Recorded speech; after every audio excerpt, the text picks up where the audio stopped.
주산천나 굳건한 투자신념. 안녕하세요, 주식강사 유튜버 반갑습니다.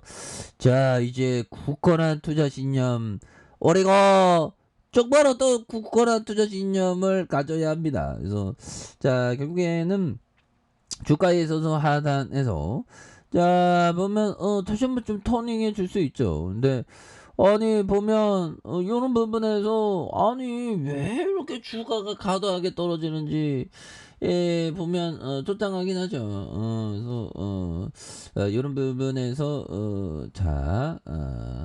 이런 부분 다시 한번 강력한 모습. 그래서 자 월봉에 대한 부분 주가에 있어서 좀 많이 하락하네요. 그래서 아니 우리 카카오뱅크 금리 인상수해 준대 왜 이러는 거야 보면 또 당해서 자 뭐 카카오뱅크와 카카오페이 나란히 상장 후 최저가. 야 진짜 아이 범수형 뭐 하는 거야 보면 범수형 왜 무슨 또 당하게 보면. 그래서 자 보면요 이런 부분 자 보면 이런 부분 카카오뱅크 성장 둔화 우려에 3만원 선 첫 붕괴하는. 그래서 카카오페이와 고점 대비 4분의 1 수준이 되는. 그래서 카카오뱅크가 성장성 둔화 우려에 1일 상장 이후 처음으로 2만원대로 내려갔다는 이런 점. 그래서 이날 유가증권 시장의 카카오뱅크 전날보다 4.30 그래서 내린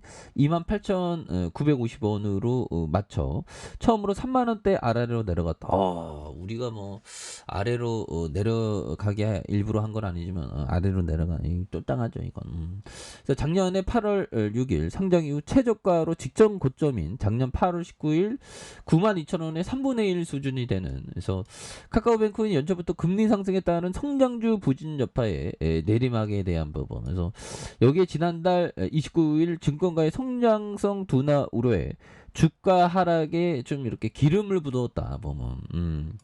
그래서 DB금융투자는 카카오뱅크에 대한 분석을 게시하며 투자 의견에 대한 언더퍼폼 목표 주가 24,600원을 제시를 했었던. 그래서 사실상 매도 의견에 대한 부분 다시 좋아질 수 있겠죠.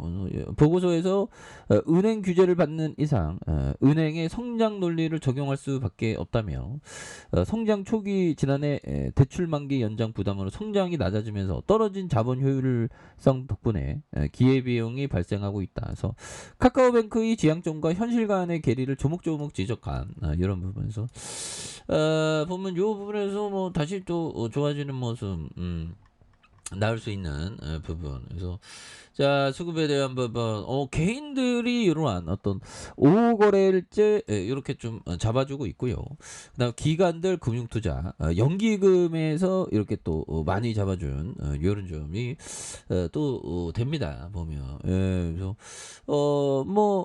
은행업은 괜찮죠. 은행업은 망할 수 없는 그런 어떤 비즈니스, 굉장히 어떤 좋은 그런 어떤 비즈니스가 되지 않나라는 그런 어떤 점이 또 보면 되고요.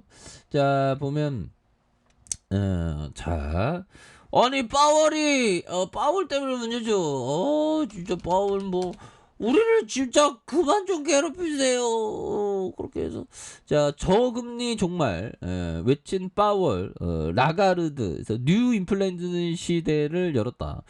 뭐 뉴 인플레이션 시대 연다고 해도 가게들 장사 잘 되더만 보니까 이 사람들이 인플레이션 물가 올랐다고 친구 만나고 친구 안 만나고 그러진 않죠. 소비는 해. 비싼 거는 근데 소비를 잘 안 하지. 근데 뭐 몇만 원 하는 거야 뭐 사람들이 소비하고 그러지 뭐. 그래서 미국과 유럽 영국 등 주요국 은행 중앙은행 수장이 저금리와 저물가 시대가 막을 내렸다고 이렇게 선언을 한. 그래서 제롬 파월 미 연방준비제도 의장을 비롯한 중앙은행 총재들이 세계 경제가 코로나19 팬데믹과 우크라이나 전쟁 같은 지정학적 충격을 거치면서 이전과는 전혀 다른 환경과 마주하게 됐다면서 심각한 인플레이션에 대응하고 자금 유출을 막기 위해서 전 세계 국가들이 경쟁적으로 기준금리를 끌어올리는 모습 이런 부분에서 뉴 노멀로 받아들여야 한다라는 그런 어떤 점을 또 말해주고 있죠. 그래서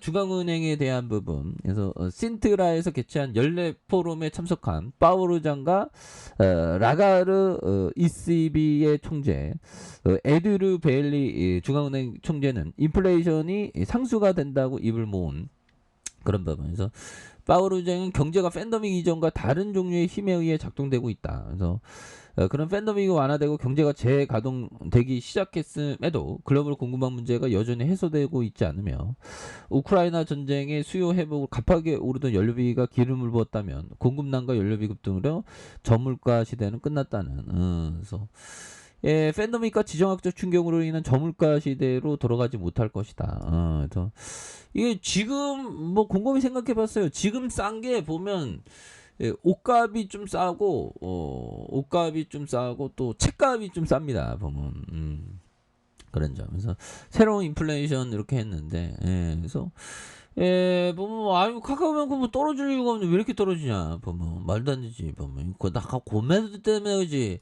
아니 증권사형도 진짜 의리 없게 매도 의견을 이렇게 내고 그래 보면 매수 의견을 내야지 공포 속에서. 그래서 자 주가가 3만원대로 아래로 내려간 그래서 증권가에서는 카카오뱅크에 대한 사실상 매도 의견이 나오면서 이런 점에서 보면 왜 매도 의견이 나온 거야. 그래서 상장 첫날 시가총액이 30조 원을 돌파하며 단숨에 KB금융을 제끼고 금융 대장주로 자리를 잡은 하지만 금융당국의 금리 인상과 대출 규제에 발목이 잡히면서 내리막길을 걷기. 아니 이거 가치금융도 아니고 왜 금리 인상 대출 규제하고 그래 보면서 특히 올해 들어서 글로벌 긴축으로 인한 성장주의 조정과 함께 카카오뱅크를 향한 성장성의 의구심이 커지면서 하락세를 보인 이런 부분이 되겠죠. 그래서 DB금융투자는 카카오뱅크의 목표 주가를 현재보다 낮은 24,600원으로 제시한 이런 부분이 되는. 그래서 지금 카카오뱅크의 주가는 이미 플랫폼에 대한 기대가 충분히 반영되어 있다면서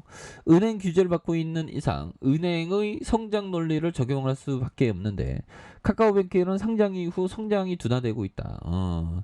근데 지금은 둔화되고 있는데 또 보면 또 대출규제 풀리고 막 이런 게 하면 돈 잘 벌지. 그래서 뭐 연기금이 또 이렇게 많이 잡아주고 있지 않습니까? 그런 부분에서 이제는 다시 한번 저점에서 아니 뭐 미증시도 올랐으니까 미증시 올랐고 이제는 이거 주식시장이 정말 어떤 대한민국 주식시장 정말 충분히 투자자로서의 삶을 살아갈 수 있습니다. 항상 이게 좀 마음의 어떤 근력을 많이 키워야 됩니다. 보면 주식시장 하락하면 또 당하긴 해도 버틸 때는 또 버티면 또 어느 순간에 카카오뱅크 막 올라가지. 그래서 다시 한번 카카오뱅크 겁나게 세게 오르는 그런 어떤 부분 과도하게 내려왔고요. 그래서 다시 한번 역전하는 모습을 한번 기대해 보도록 하겠습니다. 자 아래 카페에서 전부 확인하시고요. 좋아요 구독하기 알림 설정까지 하셨던 모든 분들 감사합니다. 사랑합니다. 축복합니다. 네 고맙습니다.